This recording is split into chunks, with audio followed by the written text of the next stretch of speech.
Welcome to the Deep Dive. We sift through stacks of info articles, reports, data to pull out the insights that really matter. Today, we're diving into a period known for, well, some incredibly bold talk, big promises of strength, decisive action. But here's the question we're really digging into. What happens when that powerful talk, that narrative of force, bumps up against, messy reality? So let's get specific. Did a certain administration actually deliver on promises to deport millions?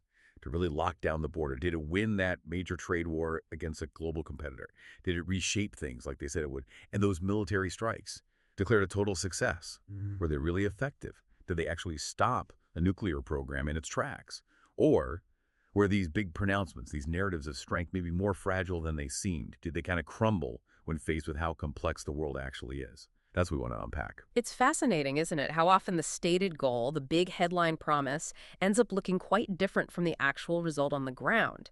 And that really forces you to ask, okay, what are the real limits of power when you're dealing with these incredibly complicated, interconnected systems? Exactly. That's the core of it. Yeah. Now, just so you know where we're coming from, our insights today are drawn from a whole range of sources. We've looked at leaked reports from places like the Department of Defense, intelligence agencies, also detailed reporting from major outlets, Washington Post, Reuters, The Guardian, Wall Street Journal, and we've also pulled in academic work and analysis from think tanks, places like the Cato Institute, the American Immigration Council, the World Economic Forum, gives us a critical, pretty well-rounded view. Okay, first stop, immigration policy.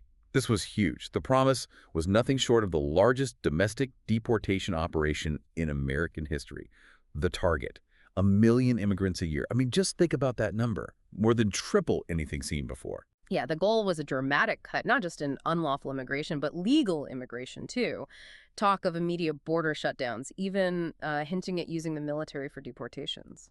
So this shock and awe approach, what happened when it actually hit the ground? Well, it's a classic case of ambition meeting, let's say, friction. Despite those massive goals, the actual numbers of deportations, they consistently fell short. Like in one peak month, it was around 37,660 people deported. Now, that's a jump, definitely higher than before, but But nowhere near that million-a-year pace. not even close. The whole machine needed for that scale just hit practical walls. Detention centers filled up fast, around 47,000 capacity.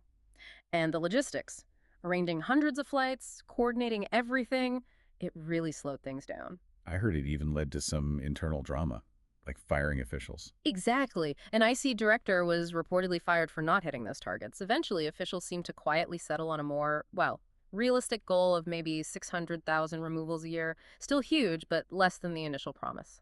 And it wasn't just about logistics, right? There was pushback from other directions, too. Absolutely. And this is critical. What happens when the executive branch tries something big and the courts and local governments push back? Federal courts jumped in pretty quickly on several initiatives. Judges stopped an order trying to redefine birthright citizenship. Citing the 14th Amendment, yeah. Right. Clear constitutional conflict there. And later, courts blocked threats to pull funding from sanctuary cities, places, limiting cooperation with IC, said it was executive overreach. Plus, you had civil rights groups like the ACLU filing lawsuits, arguing things like asylum bans were illegal, violated treaty obligations, put refugees in danger. So the legal system was definitely a break, but the resistance went beyond the courtroom. Oh, absolutely.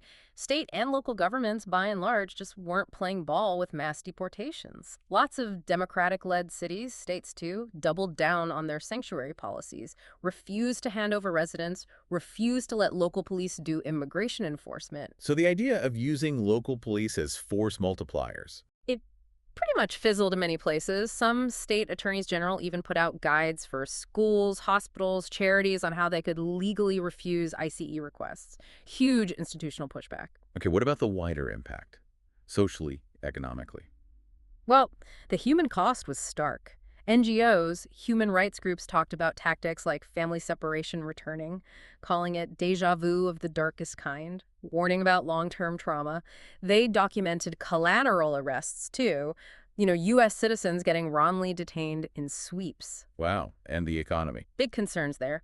Mass deportations threatened major labor shortages. Think agriculture, construction, the service industry. The American Immigration Council crunched some numbers. Estimated removing 1 million people a year would cost nearly $1 trillion over 10 years, just in enforcement costs, let alone the economic hit. So border crossings did drop dramatically for a bit. I remember those headlines. They did plummet, yeah. down 95% in 1 month, a record low of about 7,180 arrests. But that success came at a massive humanitarian price. Tens of thousands of migrants ended up stranded in really dangerous situations in Mexico. So, the whole narrative of control, it kind of ended up looking more like an institutional and maybe political defeat. Okay, let's shift gears. Trade war with China, another area of really bold action. Yeah, the aim was clear: slash the U.S. trade deficit, punish China for what the administration called unfair practices. The main weapon? Tariffs. A new reciprocal 10% tariff on almost everything, plus another 20% just on Chinese goods, keeping older 25% tariffs too. So that adds up fast. What was the effective rate then? It got up to around 55% on average for Chinese imports, peaked even higher, briefly over 140% on some specific shipments. Really aggressive. Wow. So what did that mean for the U.S., for China, for everyone else watching? China's response is really interesting here. They retaliated, sure, but maybe more cautiously than expected, kept their tariffs on U.S. goods around 10%, but they played a different card. They used their dominance in strategic materials, slapped on export controls, basically halting shipments of key rare earth minerals. The ones needed for electronics, EVs, defense. Exactly. That hit U.S. aerospace, semiconductor, car companies, hit them hard, showed a real vulnerability. Okay, so economic warfare on both sides. What were the tangible costs back home for businesses, for regular people? You felt it pretty quickly. U.S. imports from China just tanked down nearly 30% year on year. West Coast ports saw Chinese cargo volumes drop by about a third. And for consumers, prices. Went up. Across a wide range of goods, it basically acted like a sales tax. Manufacturers scrambled with shortages. That rare earth ban caused panic buying, stockpiling, and globally. The World Bank cut its growth forecast, pointed straight at the trade turbulence.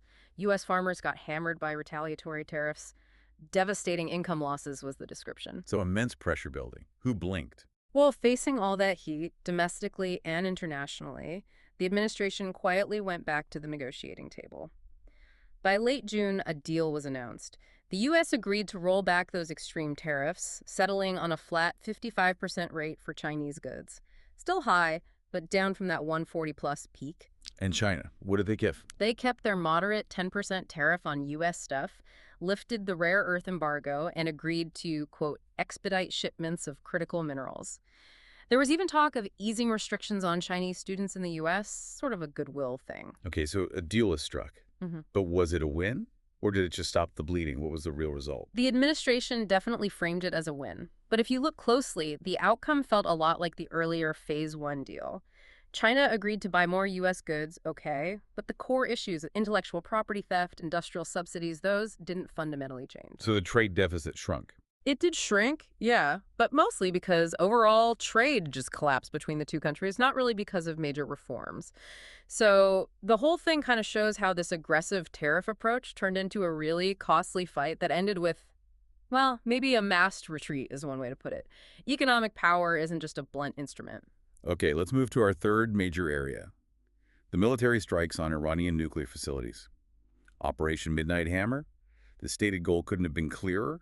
Cripple Iran's nuclear weapons capability. The administration said they'd totally obliterate key sites: Fordow, Natanz, Isfahan. Right, it was a major operation. 7 B-2 stealth bombers using those massive bunker buster bombs, described as the largest B-2 combat mission ever. And the immediate assessment from the top. General Dan Kane, Joint Chiefs Chair at the time, called it spectacularly successful, said the sites were completely and fully obliterated. So the official line was total success. But what did the intelligence assessments, the independent analyses actually find? Well, almost immediately, different stories started emerging from intelligence circles.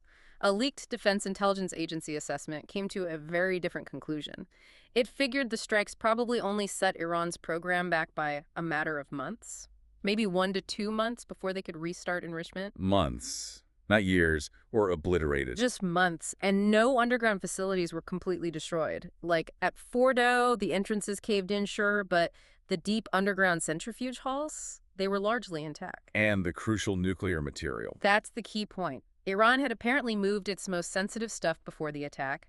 IAEA inspectors confirmed about 400 kilograms of 60% enriched uranium wasn't at the declared sites when the bombs hit. So the stockpile survived. And the expertise. Exactly. The material was safe, and the scientists, the technicians, their knowledge wasn't bombed away. As one former UN inspector put it, military action can destroy facilities, but it cannot eliminate knowledge. That really sums it up. So, if the physical damage was limited in its strategic effect, what were the wider consequences? The fallout. If you step back and look at the strategic picture, you could argue it was actually counterproductive. It didn't achieve the goal of stopping the program. In fact, far from destroying it, the attacks seemed to strengthen the hardliners in Iran, gave them justification, in their eyes, to push even harder for a nuclear deterrent. How so? Well, Iran's parliament reacted swiftly, passed a law suspending all cooperation with the International Atomic Energy Agency, the IAEA. Kicked out inspectors, basically. So no more international oversight. Pretty much dismantled it, left the world, as people said, blind to Iran's activities, which ironically gave Tehran more freedom to pursue enrichment secretly. And the regional impact, international relations. The region got incredibly tense, close to a wider war. Iran and its proxies hit back at U.S. and Israeli interests. There were casualties, globally, widespread condemnation. The UN Secretary General criticized the strikes for lacking Security Council approval. Even close U.S. allies were deeply worried, saying it killed any chance left for diplomacy. So the takeaway is a symbolic win, maybe, but a strategic loss. That's a fair summary. A public display of force, a triumph declared, but ultimately it seems to have left the situation more dangerous, less predictable, and less controlled than before. Okay, let's switch gears for a bonus track. We've talked geopolitics, trade, foreign policy, grand promises meeting reality.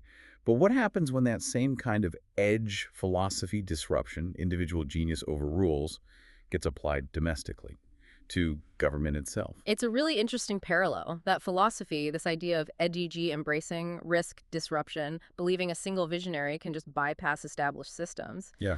We saw it in how the administration tackled global issues. But then in the second term, we saw something similar play out when Elon Musk was brought in with a mandate to slash public spending. Right, the idea of the genius savior coming in to fix the state. Yeah. What happened there? The belief seemed to be that Musk, with his tech background and reputation, could automate government, privatize things, cut bureaucracy. The idea that millionaires know how to manage better than the state. And the results? Well, reports suggest it was messy, chaotic, even politically toxic.